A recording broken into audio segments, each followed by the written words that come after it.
Buenas tardes a todos, asistentes y asistentes virtuales. Muchísimas gracias. La doctora Mara Núñez Toscano se formó como pediatra en esta institución Ángeles Pedregal, pero se súper especializó, digo súper porque sí es muy buena hematóloga, en el Instituto Nacional de Pediatría. Y la tenemos para esta plática que va a resultar muy interesante. Gracias, doctora Toscano. Núñez Toscano. Gracias, Mara. Bueno, muchas gracias por la invitación a la sociedad, al doctor Peñalosa y a todos que están aquí y a los que están conectados.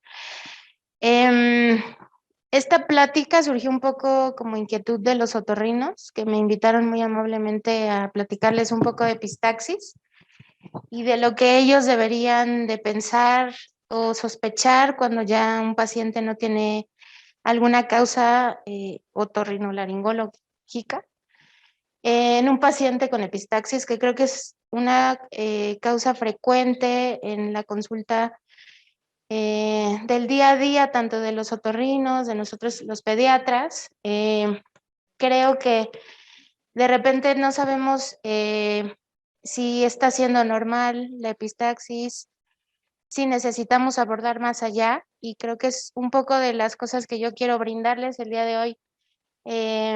Más allá de las causas locales, cuando pensar en que este niño pudiera tener algunas otras causas que ya necesitamos ir, en este caso, pues bueno, con un hematólogo, ¿no? Entonces, el caso típico que generalmente a nosotros los hematólogos nos llega es un niño que ya es referido o del otorrino o del pediatra, que constantemente la madre se queja que está teniendo hemorragias por nariz, ¿no? Que se despierta y la almohada está llena de sangre y que no sabe si es mucho, si es poco, y que de repente, bueno, es un poco costumbre dar vitamina K por alguna razón. Pensamos que la vitamina K nos puede solucionar muchos problemas y la realidad es que no es así.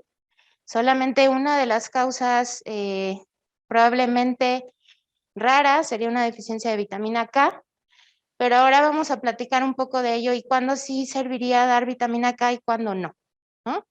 Y qué laboratorios sirven y qué laboratorios ya no sirven o no están indicados en el paciente con una hemorragia, ¿ok? Quiero platicarles un poco cómo abordamos generalmente un paciente con hemorragia, ¿no? Para nosotros es bien importante la edad del paciente, a qué edad se está presentando, si tuvo antecedentes de hemorragia en cordón umbilical, si tiene antecedentes de hematomas posteriores a las vacunas, incluso se empieza con, después de que le tomaron el tamiz, tiene una equimosis importante que no debería de suceder. Para los chicos que están haciendo la residencia, nunca es normal que te sangre un niño del cordón, nunca es normal. Entonces, desde ahí podemos ir pensando qué deficiencias puede tener el paciente, ¿no?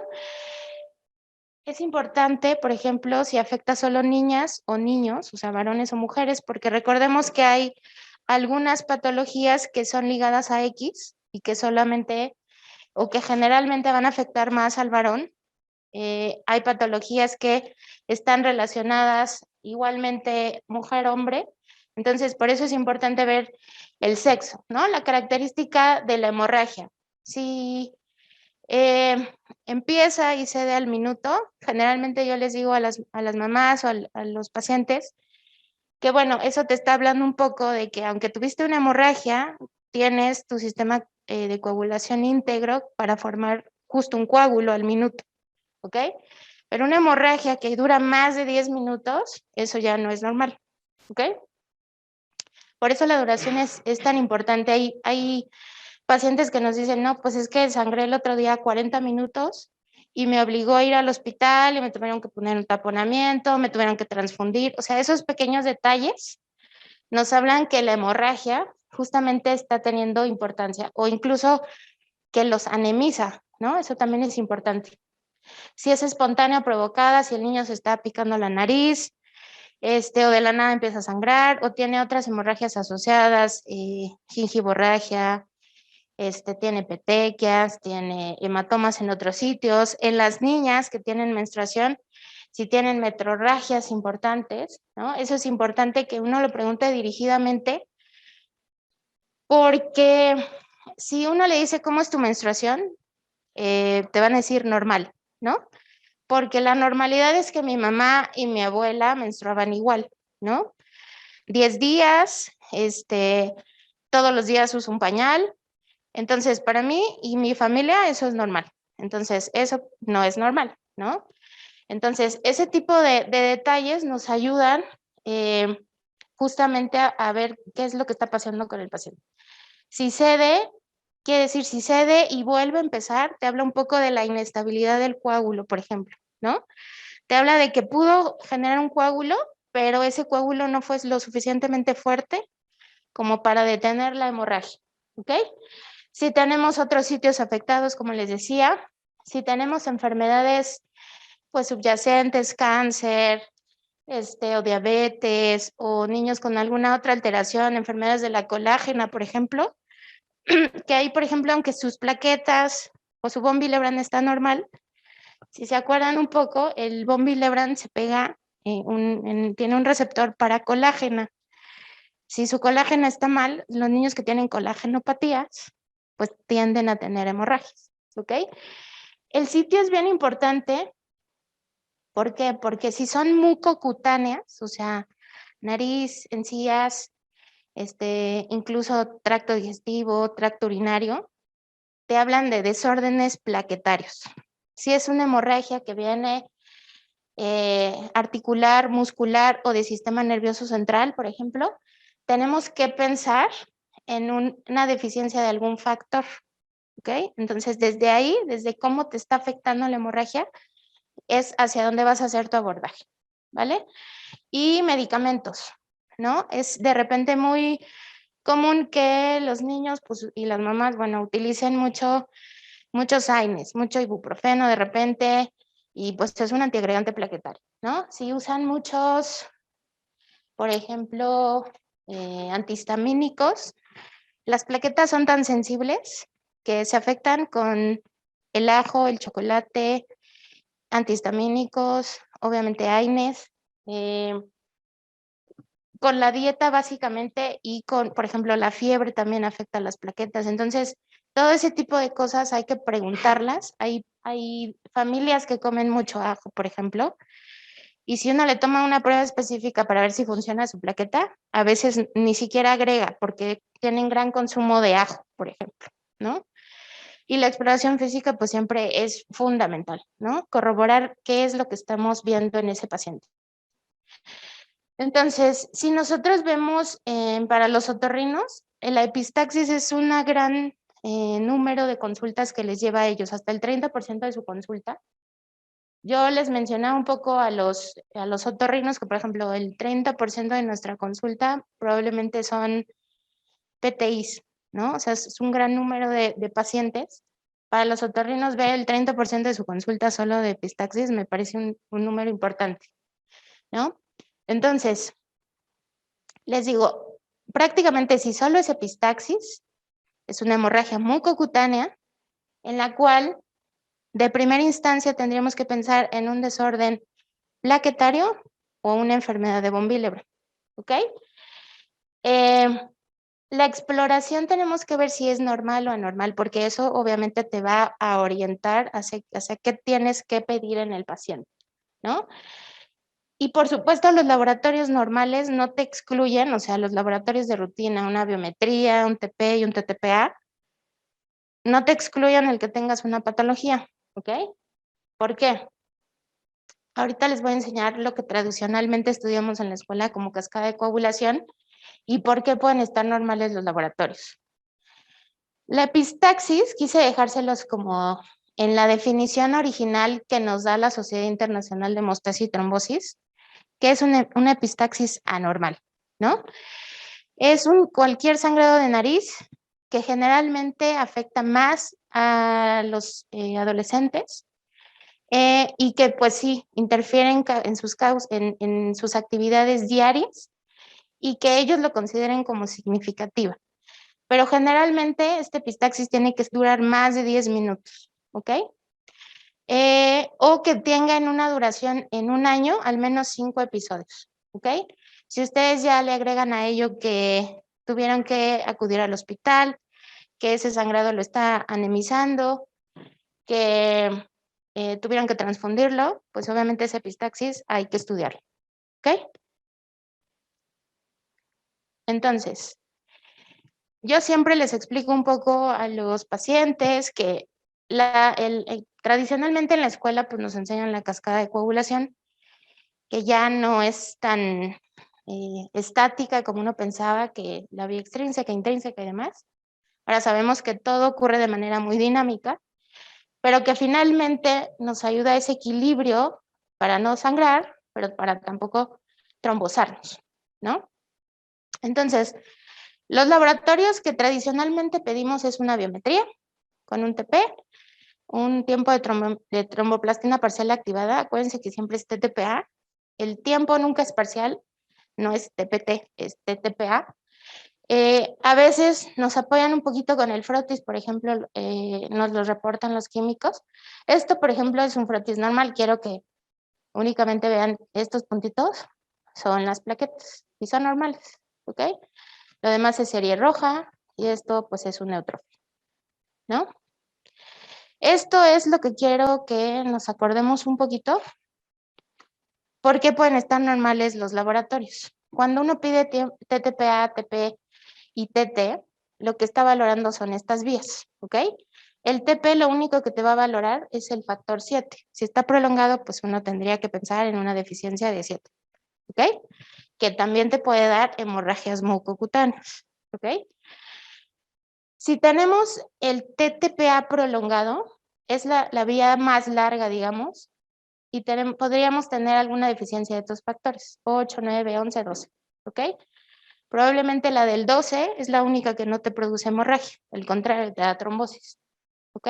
Pero los demás te pueden producir hemorragias mucocutáneas, ¿ok? El TT, lo único que te valora es el fibrinógeno. Entonces, si tenemos afibrinogenias, hipofibrinogenias, disfibrinogenias, podemos tener un TT anormal, ¿ok?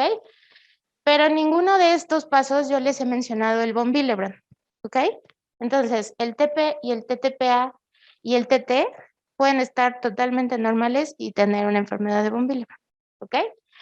Si se acuerdan, el von Willebrand siempre va pegadito al 8, como un jinete con su caballo, toda la vida. Entonces, sí hay un tipo de von Willebrand en donde se nos baja el 8.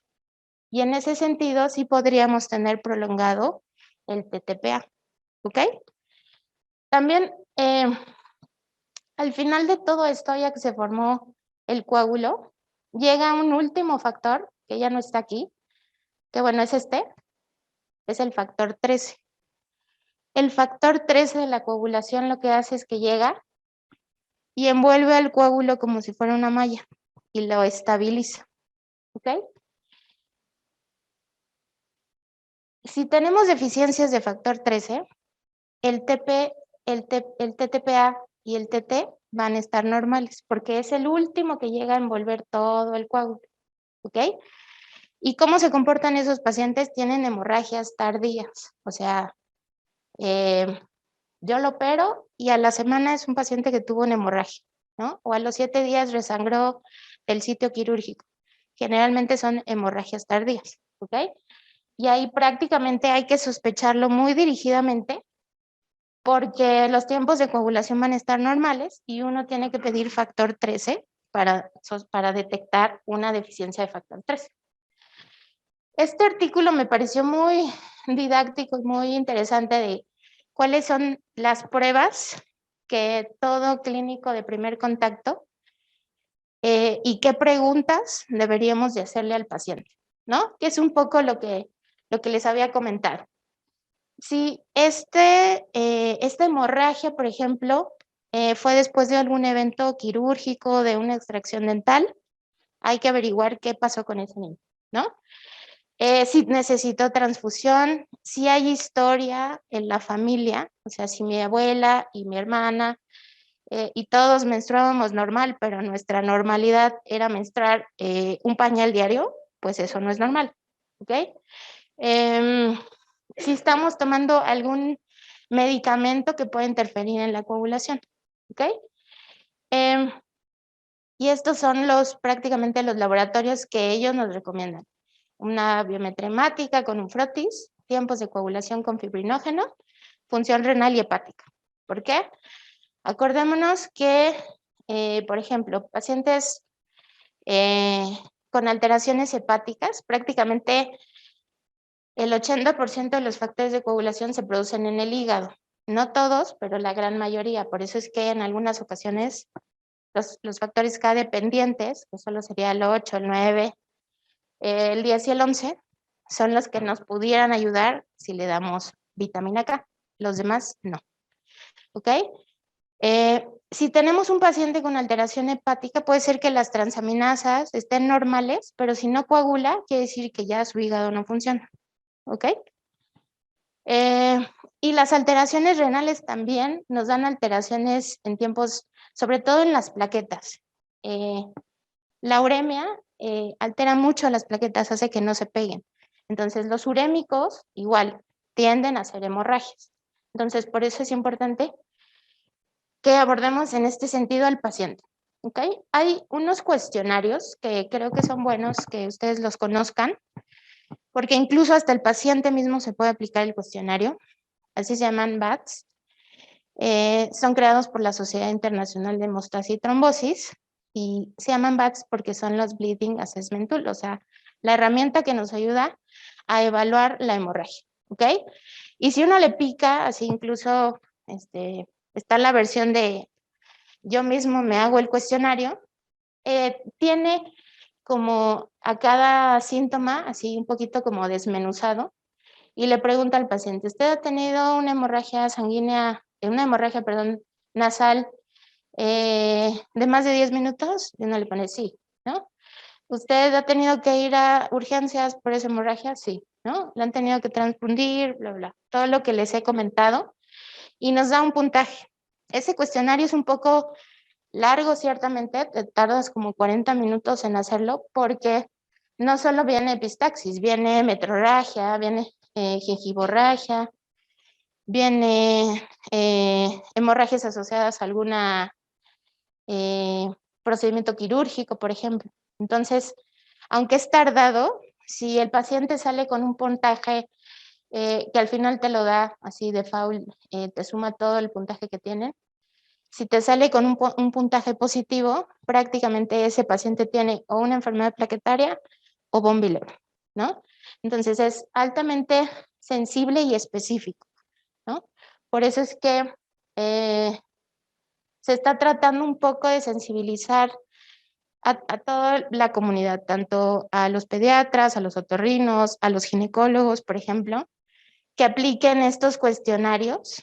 Incluso les digo, está el de uno mismo respóndalo, para que con ellos podamos encontrar a más pacientes que pudieran tener alguna alteración plaquetaria o el von Willebrand, ¿ok? Todos estos cuestionarios han sido aplicados, básicamente son lo mismo. Mucho se sintetiza en que está hecho por la Sociedad Internacional de Hemostasia y Trombosis. Les digo, está incluso el de hágalo usted mismo. Está una versión específica para pediatría y están otras como el de Vicenza o el de Toseto que están hechas un poco más para población adulta.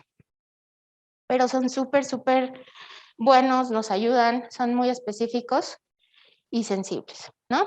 Entonces, hablando ya de las causas, que sería una hemorragia mucocutánea, en donde no tenemos alterado ningún tiempo de la coagulación y aún así el paciente sangra, entonces, y no tiene hemorragias, por ejemplo, tardías o de musculares o articulares, tendremos que pensar en una alteración de las plaquetas o en el von Willebrand. Serían nuestras dos opciones diagnósticas. ¿Ok? Dentro de las trombocitopatías, esto es un frotis normal, ¿no? Nada más quiero que se acuerden de las plaquetas porque les voy a enseñar unas imágenes que cuando uno se asoma al frotis, de repente solamente con ver el frotis ya hicimos el diagnóstico, ¿ok? Estos son plaquetas normales, neutrófilos normales. Entonces, cuando uno ve la biometría, pues hay que ver el número de plaquetas, porque obviamente está la púrpura trombocitopénica inmune, en donde podemos tener las plaquetas bajitas y podemos tener hemorragias mucocutáneas, ¿ok? Se asoma uno al frotis y pues va a haber prácticamente nada de plaquetas, ¿no? Cero plaquetas. El tamaño es bien importante también, ¿por qué? Porque hay trombocitopatías con plaquetas grandes o gigantes, como el Bernard Solier. Vean esta plaquetita, que es menos del tamaño de un eritrocito. Siempre nuestra referencia es el eritrocito. Esto es prácticamente del tamaño de un eritrocito. Entonces es una plaqueta gigante. Seguramente este niño tiene Bernard Solier. Ya no puedo decir estrictamente tiene Bernard Solier, pero es altamente sospechoso. Entonces, ¿qué haría? Le pido por citometría de flujo que le vean si en su plaqueta tiene unas glucoproteínas plaquetarias o no, y con eso hago el diagnóstico de Bernard Solier. ¿Okay? O está, por ejemplo, también la tromboastenia de Glanzmann, que a lo mejor la han escuchado, que igual puedes verla normal, pero su plaqueta no agrega. Entonces ahí tendríamos que pedir, también nos sirve la citometría o una agregometría. Y ahorita vamos a ver que una agregometría no es un estudio de rutina, tiene su preanalítica bien específica y que justamente de repente en ese sentido podemos mandarlas de rutina y si no se tienen las consideraciones previas adecuadas, el estudio te sale alterado. ¿Ok? También habría que ver algunas otras alteraciones en el paciente, porque ciertamente podemos decir el paciente está trombocitopénico, o sea, tiene menos de 100,000, no tiene manifestaciones hemorrágicas, y al contrario, el paciente no mueve medio cuerpo y se le baja también la hemoglobina, o sea, tiene afección de otra línea celular, y yo me asomo al frotis y veo estos como eritrocitos rotos, son como cascos, se llaman esquistocitos. Esto nos hace el diagnóstico de una púrpura trombocitopénica trombótica o un síndrome urémico hemolítico, ¿ok? Que también podemos tener alteración de las plaquetas, pero ahí el cuadro clínico es muy diferente, ¿no? Pero bueno, esa era como una excepción que justamente el frotis pues nos orienta mucho en lo que podemos encontrar. Este artículo, que realmente es muy reciente, es acerca de la ISTH, que es la sociedad que rige todo esto de la hemorragia y la trombosis, tiene subcomités para cada enfermedad. Tiene un subcomité para plaquetas específicamente, tiene un subcomité para factor 8 y factor 9, por ejemplo, y así, tiene subcomités para varias cosas, ¿no? Entonces, ellos propusieron justamente un algoritmo para tratar de identificar más desórdenes plaquetarios. Y en ese sentido, dieron este comunicado acerca de los desórdenes plaquetarios que tendríamos que hacer, que es un poco lo que les platiqué, ver la cuenta plaquetaria, asomarnos al frotis, porque eso nos da mucha información y nos encamina un poco a qué estudio debemos pedir en el paciente. Y también nos dice hay que estudiar von Willebrand porque, bueno, un paciente con manifestaciones mucocutáneas puede ser, y por frecuencia se dice que el von Willebrand afecta prácticamente al 1% de toda la población, pero como el diagnóstico es un poco difícil y a veces si uno solamente ve laboratorios normales, no lo pide y no lo sospecha, pues no lo diagnosticamos. ¿Ok? E incluso hay un tipo de von Willebrand en donde se nos pueden bajar un poquito las plaquetas. ¿Ok? Este es el comunicado que dio hace apenas un año de cómo deberíamos de abordar un paciente con un desorden plaquetario, ¿no? Otra cosa que quiero mostrarles, por ejemplo, ¿se acuerdan cómo eran las plaquetas? Ah, bueno, aquí, por ejemplo, aquí las plaquetas están como moraditas, ¿no? Aquí las plaquetas ustedes las ven como pálidas, ¿no? ¿Se acuerdan que hay un síndrome de la plaqueta gris? Entonces, solamente con asomarnos y ver la plaqueta medio pálida, te hace muy sugestivo el que tengas un síndrome de plaqueta gris. Entonces, pides ya estudios encaminados para ver receptores y entonces diagnosticar síndrome de plaqueta gris, ¿ok?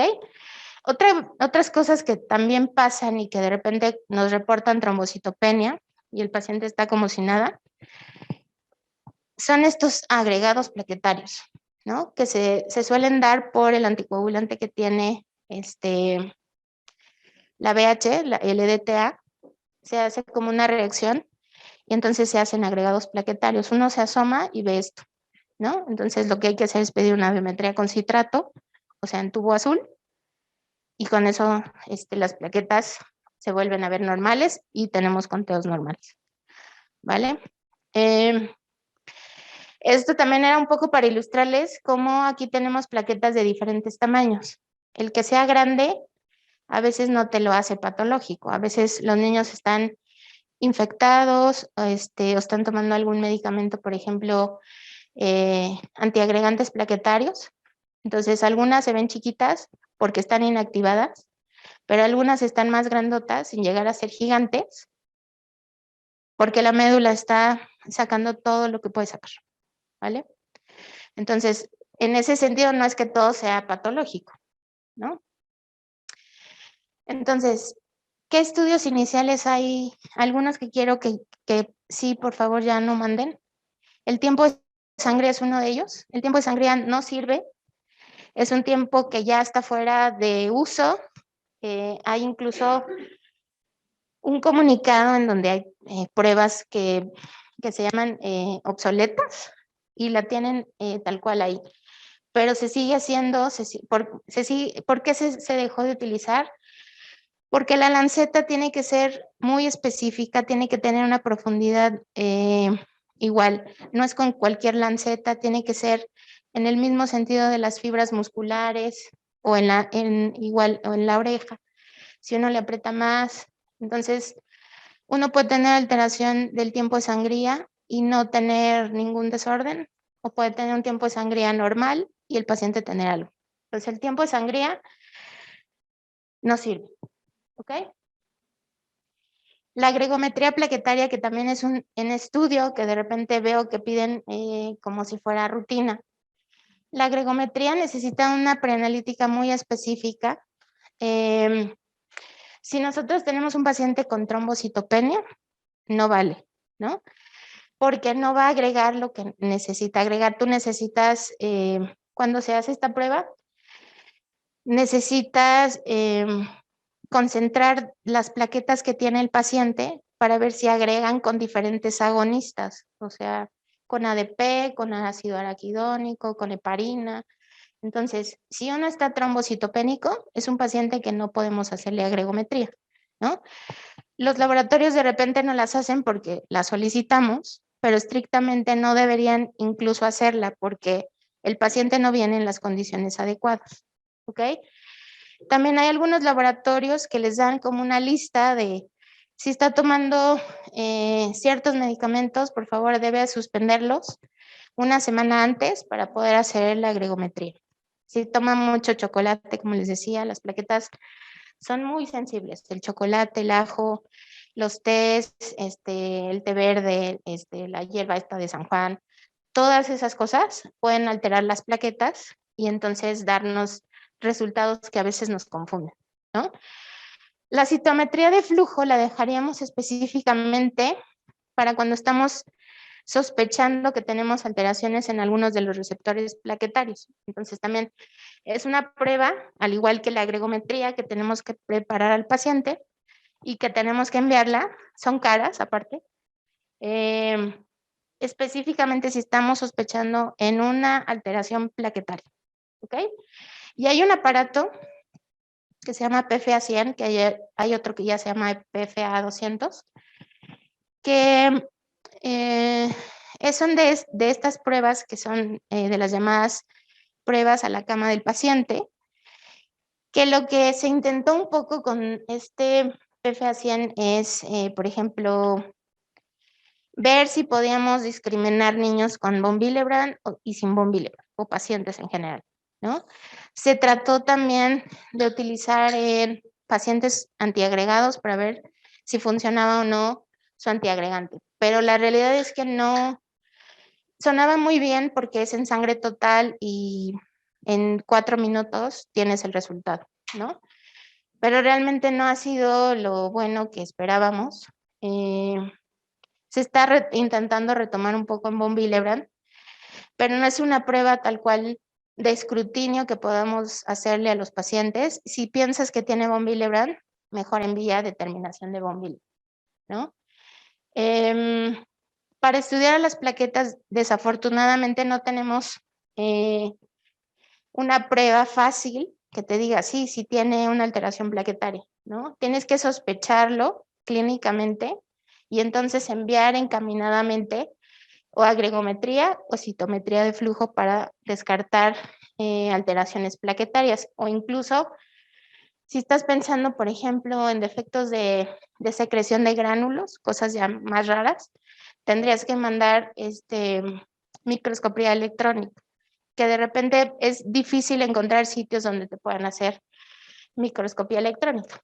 Entonces, un poco retomando esto, acuérdense, si tenemos alteración de los tiempos, entonces sospecharíamos específicamente de ciertos factores que pueden darnos epistaxis. Este manual, que es muy didáctico y muy bonito y viene en todos los idiomas que ustedes quieran, es de la Federación Mundial de Hemofilia. Tiene un apartado para pacientes, tiene un apartado para químicos, tiene un apartado para médicos, ¿no? Y nos dice, por ejemplo, de las deficiencias de los factores que se consideran raras, ¿cuáles nos pudiera dar epistaxis? Prácticamente todas, ¿no? Pero ahí lo sospecharíamos si el paciente tiene alterado algún factor, algún tiempo de la coagulación, ¿ok? Si no es así, entonces nos vamos por la parte de la trombocitopatía o del von Willebrand, ¿no? Ahora, para estudiar von Willebrand también de repente es difícil porque necesitamos, su preanalítica también es muy específica y por eso de repente se nos escapan los pacientes, ¿no? Acuérdense nada más que el von Willebrand va pegado siempre del factor 8 que lo protege de su degradación y que tiene receptores para pegarse von Willebrand con 8, von Willebrand colágena, von Willebrand fibrinógeno, ¿no? Y que lo que nos ayuda es en esta hemostasia primaria que se llamaba antiguamente, que era como lo primero que llega para tratar de tapar ese hoyo que está produciendo la hemorragia, pues son las plaquetas y el von Willebrand. Por eso se consideraba de hemostasia primaria. Ahora ya la hemostasia no se estudia tanto como primaria, secundaria, porque sabemos que existe una teoría celular de la coagulación y que todo esto es dinámico, no es que ocurran de manera independiente, ¿no? Entonces, si yo tengo un paciente que tiene hemorragia mucocutánea y tiene tiempos normales, por frecuencia, lo primero que voy a tratar de estudiar es von Willebrand, ¿ok? Pero para estudiar von Willebrand necesito pedirle qué cantidad tiene, o sea, el antígeno, y algún ensayo que nos dé la actividad del von Willebrand, porque hay muchos ensayos. El cofactor de ristocetina es uno de ellos. Hay otros ensayos mucho más baratos que el cofactor, porque el cofactor es un poquito caro. Pero el que tengamos al alcance, tenemos que siempre pedir cantidad y actividad, ¿no?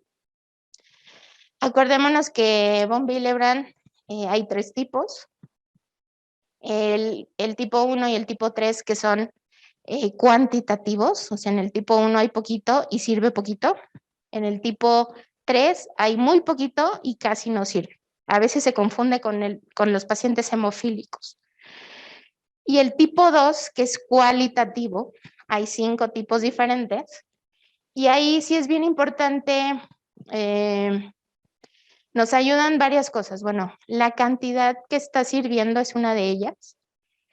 Hay, no quisiera confundirlos mucho, pero bueno, hay un índice que nosotros generalmente aplicamos cuando tenemos bajita la actividad y tenemos, por ejemplo, la actividad, la cantidad normal, que siempre es actividad entre cantidad, y si te sale menos de 0.7, te puede decir que es un tipo 2, ¿no? Y de entre estos, pues hay 5 tipos que les decía, que ahí sí nos echamos mano un poco de medir factor 8, medimos la capacidad del von Willebrand unirse a la colágena o a la unión que tiene al 8, no solamente la cantidad, sino la unión que pueda tener al factor 8, y así poder ir diciendo, bueno, este paciente tiene un 2A o un 2B o un 2N, por ejemplo, ¿no? Pero bueno, esos ya son estudios, incluso la Federación Mundial de Hemofilia los considera de segundo orden, porque son ya muy especializados para decir qué tipo de enfermedad de von Willebrand tiene el paciente. Ahora, la preanalítica es importante porque si uno manda a hacer al paciente factor de von Willebrand y el paciente llega corriendo, le apachurran mucho a la toma, está tomando hormonales, todo eso hace que se incremente el factor de von Willebrand. Acuérdense que el factor de von Willebrand también es un reactante de fase aguda que se eleva en estados de inflamación y que necesitamos que el paciente llegue, esté tranquilito al menos unos 10 minutos antes de la toma, que sea en un centro en donde no estén ahí apachurrándole.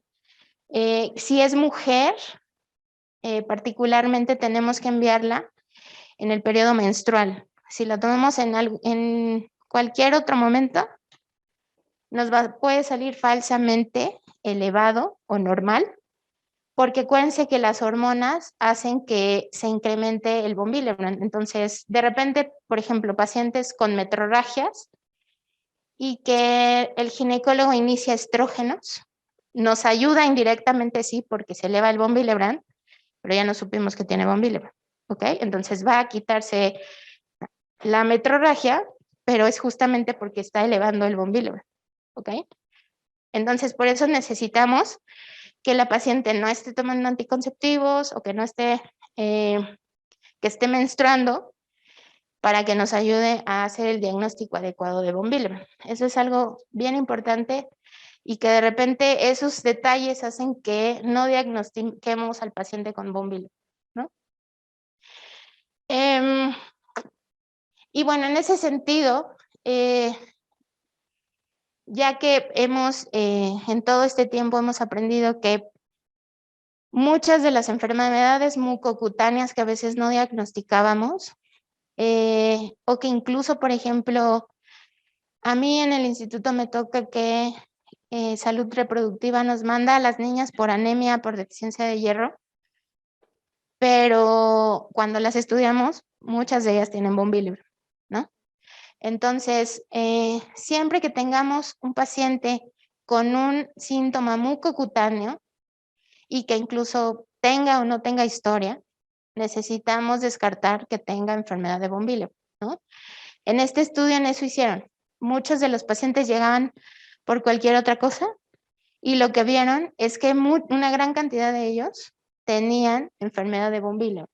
Entonces, realmente esto que se ha dicho por mucho tiempo, que la enfermedad de von Willebrand es el desorden hemorrágico más común del mundo, realmente es cierto, pero a veces les digo, estas cosas que nos hacen difícil la preanalítica, a veces es difícil que la paciente vaya específicamente el día que está menstruando, todas esas cosas hacen que de repente los pacientes se nos escapen, ¿no? Entonces, incluso existe esta escala únicamente para epistaxis y qué cosas siempre que tengamos una epistaxis en un niño, bueno, en un paciente en general, qué cosas son las que debemos de preguntarnos y decir, este paciente necesita un estudio más allá de solamente una causa local, ¿no? Entonces, son pacientes, acuérdense, que tienen una epistaxis que dura más de 10 minutos, que tienen más de 5 episodios por año. Muchos de ellos necesitan incluso transfundirse porque el sangrado los anemiza. Muchos de ellos requieren que el otorrino sí les ponga un taponamiento o les cauterice o los empaquete. Generalmente también es algo bien importante preguntar si es de una narina o de las dos narinas. Generalmente es de las dos narinas, ¿no? Y muchos de ellos empiezan en la adolescencia. No es como una regla general, pero muchos de ellos debutan en la adolescencia, ¿no? Este algoritmo no quiero que se agobien, pero es mucho de lo que nosotros empezamos cuando nosotros aplicamos este cuestionario de hemorragia, de la herramienta de hemorragia de la ISTH, cómo es que empezamos el abordaje diagnóstico, ¿no? Si tiene alterado los tiempos de coagulación, pues me voy por la parte de los factores. Si no tiene alterado los tiempos de coagulación, me voy a estudiar plaquetas y von Willebrand, ¿no? Por eso es que se ve tan grande, pero es que, bueno, aquí es como un pequeño resumencito de todo lo que les conté, ¿no? ¿Qué podemos hacer con estos niños que tengan von Willebrand o que tengan alguna alteración plaquetaria? Si ya vimos que razonablemente el otorrino ya lo estudió y dijo no hay causa local, entonces empezamos el abordaje. La compresión es bien importante, que cómo recomendemos la compresión de estos niños. A veces los pacientes piensan que se tienen que apretar la parte dura, el hueso, pero no, es la parte justamente la nasal. Incluso les dices, te apachurras hasta que te cambie la voz, ¿no? O sea, se vuelven como gangosos. Y que no se vayan hacia atrás, porque obviamente degluten la sangre y algunos luego la vomitan y se asustan y piensan que ya tienen sangrado tubo digestivo, ¿no? Hay una técnica que usan de repente, es apachúrrate y di una vez el abecedario, ¿no? Se van a tardar como 1 minuto y en teoría debería de parar el sangrado, ¿no? Nosotros a los pacientes generalmente en el hospital le decimos, si ese sangrado, a pesar de la compresión o de los medicamentos que ahora les voy a comentar, no cede en 10 minutos, porque realmente cede fácilmente, se viene con nosotros, ¿ok? ¿Qué medicamentos son? Los antifibrinolíticos, ¿no? Los usamos mucho. En los niños en realidad no tenemos como muchas contraindicaciones para usar antifibrinolíticos como el ácido tranexámico o el ácido aminocaproico. Y se pueden usar tanto en niños como en adultos. En adultos tenemos algunas consideraciones, porque bueno, al ser un antifibrinolítico, pues te puedes ir del otro lado. Aunque tienen un perfil de seguridad bastante bueno, el adulto que está obeso, que tiene cáncer, que tiene hipertensión, hipertrigliceridemia y demás, si tú le das un antifibrinolítico, le podrías incrementar el riesgo de trombosis, ¿no? Pero en los niños son bastante seguros, ¿no?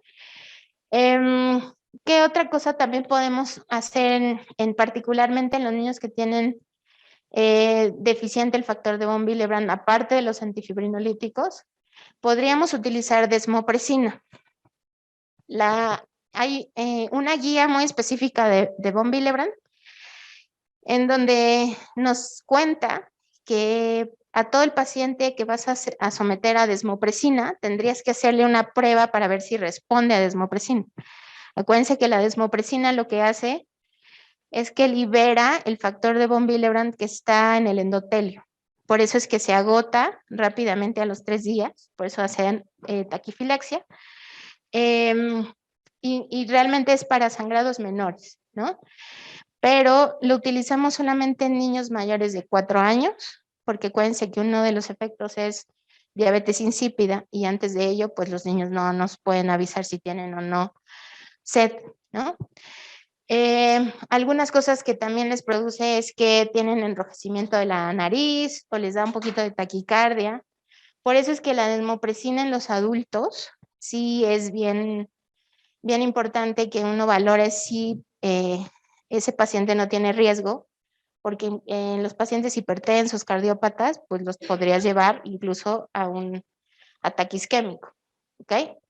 Entonces, en cuanto a la lubricación, hay como dos corrientes un poco entre los otorrinos, que realmente no es que haya estudios importantes que digan que la lubricación sirve, ¿no? Por eso es que está la corriente en donde dicen, bueno, nosotros únicamente consideramos que se debe hacer el taponamiento, hacer una revisión local y demás. Y hay otra corriente en donde dice, bueno, sí, si ese niño tiene rinitis alérgica, podemos lubricarlo con sprays o incluso con algunos geles o pomadas, y pueden algunos de estos niños estar mucho más controlados, ¿no? Pero básicamente esas son las cosas que tenemos, y en el caso de von Willebrand le podemos poner también factor de von Willebrand, ¿ok? Que lo hacemos mucho de repente a demanda. Por ejemplo, si el paciente tiene una hemorragia importante, le ponemos factor de von Willebrand. A veces en las pacientes con metrorragias importantes, que ya están con antifibrinolíticos, que ya les diste estrógenos, que también no es tan usado por el riesgo que tenemos incrementado de cáncer de mama, ¿no? Entonces también es un riesgo que también no queremos elevar en las niñas. Por eso es que los ginecólogos no inician así a primera instancia estrógenos. Entonces, si ya dimos antifibrinolíticos, incluso las dosis de estrógenos, y no cede, podemos utilizar factor de von Willebrand mensual cada vez que va a tener su menstruación la paciente, le administramos una dosis y con eso cede. Pero realmente los antifibrinolíticos son muy buenos en este tipo de pacientes, lo utilizan solo ese periodo, y con eso realmente incluso lo utilizan días alternos o solamente el día que tienen más manchado, ese día lo utilizan y con eso les ayuda muchísimo, ¿no? La compresión. Y bueno, algunos mensajes que quisiera que se llevaran a casa. Creo que la epistaxis pues sigue siendo un reto, no solamente para los otorrinos, sino también para los pediatras, para los hematólogos, porque puede ser la primera manifestación realmente de una enfermedad que a veces uno puede incluso normalizar dentro de la familia, ¿no? Como el von Willebrand. La historia familiar es bien importante, que uno pregunte esos pequeños detalles que nos ayudan a saber si ese paciente pueda tener o no un desorden plaquetario o una enfermedad de von Willebrand, ¿no? Que los cuestionarios son muy útiles, que aunque son un poco laboriosos, realmente si lo hacemos, o incluso el paciente se está tratando de promover el de tú mismo ves si tienes o no von Willebrand, nos ayudan muchísimo, y si son positivos, pues tienen una alta sensibilidad y especificidad para decirnos tiene una trombocitopatía o tiene enfermedad de von Willebrand. Y creo que lo más importante siempre es platicar con los papás acerca de las opciones tanto diagnósticas que tenemos en ellos como las terapéuticas. Algunos me ha pasado un poco que, por ejemplo, las mamás les da mucho miedo utilizar desmopresina, por ejemplo, por todos estos efectos adversos, ¿no? Y ciertamente, bueno, si podemos evitarlos y con un antifibrinolítico puede estar mejor, realmente puede quedarse con ellos, pero bueno, hay una corriente en donde utilizan mucha desmopresina, ¿no? Pero recuerden, pues tenemos esa taquifilaxia, solo dura 3 días, es para sangrados menores, entonces realmente no es que la desmopresina nos ayude para todos los casos, y sería solo para hemorragias pequeñas.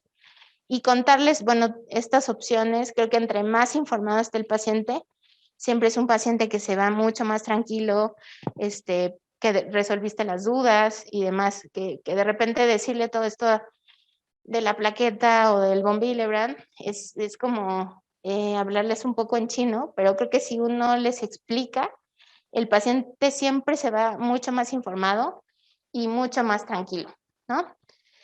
Creo que esos son los mensajes que yo quería contarles. Les dejo mi correo. Si tienen dudas, preguntas, pues estaré gustosa en responderlas.